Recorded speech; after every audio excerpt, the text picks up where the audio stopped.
धाकड़ खबर, बेखौफसुमा बेबाक अंदाज।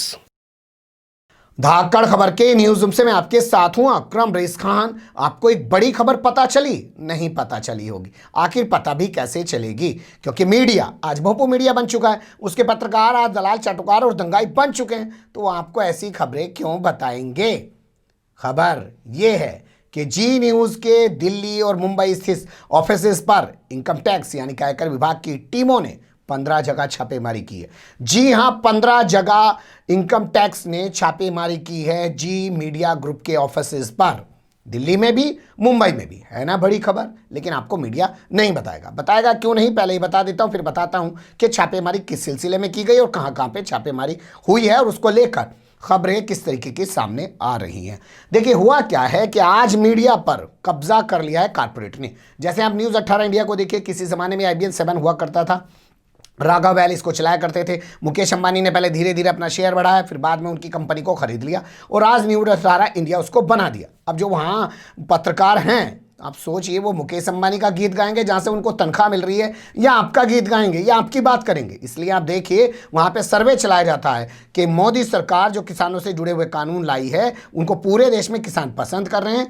अकेले पंजाब के 72% किसान उसको सही कानून बता रहे हैं। अगर कांग्रेस राष्ट्रपति के दरबार में जाती है और कहती है कि 2 करोड़ लोगों ने सिग्नेचर किए हैं, ये तमाम किसान हैं, ये इस बिल के खिलाफ अपना दस्तखत कर रहे हैं, तो वहां पर ये मुहिम चलाता है कि देखिए, कांग्रेस के लोग झूठा दस्तखत लेके गए हैं 2 करोड़ वाला पत्र, क्योंकि अब इन्हें माहौल बनाना है अपने आकाओं के हक में। जब मुकेश अंबानी की कंपनी किसानों के खिलाफ हाईकोर्ट पहुंच जाती है तो उसको वो और बढ़ा चढ़ा के दिखाते हैं, तमाम धंधा वहीं से निकल के आना। तो ऐसे एक न्यूज़ चैनल है जिसका नाम है जी न्यूज़, जिस पर रात को काला कोट पहन के सुधीर चौधरी आते हैं, जो 100 करोड़ रुपए की रिश्वत मांगने के मामले में तिहाड़ जेल गए, बाहर छूट के आए तो बाई+ में घूमने लगे, और मोदी सरकार के रेमोक्रम पे चलते हुए ये हुआ कि उनका वो मुकदमा भी खत्म हो गया।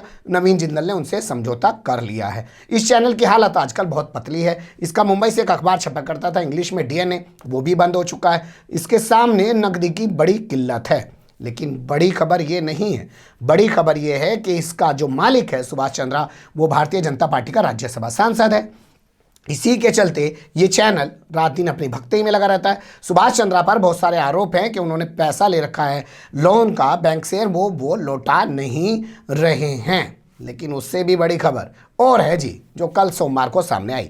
इंडियन एक्सप्रेस की रिपोर्ट के मुताबिक सोमवार को इनकम टैक्स डिपार्टमेंट ने यानी कि आयकर विभाग की टीम ने मुंबई में स्थित जी न्यूज़ के, जी मीडिया के ऑफिस पर और दिल्ली में स्थित जी न्यूज़ और जी मीडिया के ऑफिस पर 15 जगह छापेमारी की। छापेमारी क्यों की गई है, अब ये जान लीजिए। एक चीज़ होती है GST, जिसे मोदी जी रात को लेके आए थे। GST कानून है ना, गुड सर्विस टैक्स। तो गुड सर्विस टैक्स की चोरी की है और बहुत मोटी चोरी की है जी न्यूज़ ने।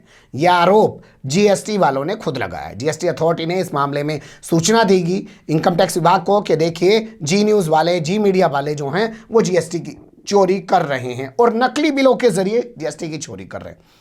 मतलब असली बिल फाड़ ही नहीं रहे, नकली बिल फाड़ रहे हैं। तो नकली बिल फाड़ कर वो GST की चोरी कर रहे हैं। ये सूचना इनकम टैक्स विभाग को GST ने दी। फिर उसके बाद इनकम टैक्स विभाग की टीमों ने मुंबई में, दिल्ली में स्थित जी न्यूज़, जी मीडिया के ऑफिस पर छापेमारी की है। जो प्रवक्ता का बयान आया है जी मीडिया के, उनका कहना, हाँ वो लोग आए थे, उन्होंने कुछ देखना भालना चाहा और हम लोगों ने उनको तमाम चीज़ें उपलब्ध करा दी हैं। इनकम टैक्स की तरफ से अभी कुछ स्पष्ट नहीं कहा गया है कि क्या चीज़ें वहाँ से निकल के आई हैं, लेकिन ये अपने आप में बहुत बड़ी खबर है जो कुछ वेबसाइटों ने ब्रेक की है। मीडिया तो आपसे दबाने छुपाने में लगा हुआ है। लेकिन यहाँ सबसे बड़ा सवाल ये कि साहब, इतनी भोंपूगिरी करने के बाद, इतनी दलाली चाटुकारी और दंगाईपना दिखाने के बाद, आखिर जी न्यूज़ के ऑफिस पर क्यों इस तरीके की छापेमारी की गई है? क्या फिर से एक नई तलवार लटकाने की कोशिश की जा रही है? क्या फिर से इनको ज़्यादा नचाने की कोशिश की जा रही है? क्या फिर से एक हंटर निकाल लिया गया है और अब इनको फिर रिंग में नचाया जाएगा?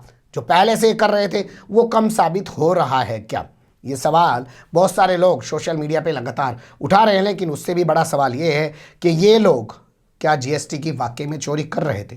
इसके बारे में स्पष्ट रूप से डिटेल सामने आनी चाहिए। लेकिन अखबारों ने जिस तरीके से, उनकी वेबसाइटों ने छापा है, कुछ लोगों ने हिम्मत दिखा के, इंडियन एक्सप्रेस जैसे लोगों ने, तो उनके मुताबिक यही है कि ये लोग नकली बिल फाड़ कर नकली बिलों के जरिए जीएसटी की चोरी कर रहे हैं और वो करोड़ों रुपए की चोरी है। तो ये किस मुंह से फिर दूसरे को चोर कहने लग जाते हैं, दूसरे को गलत बताने लग जाते हैं।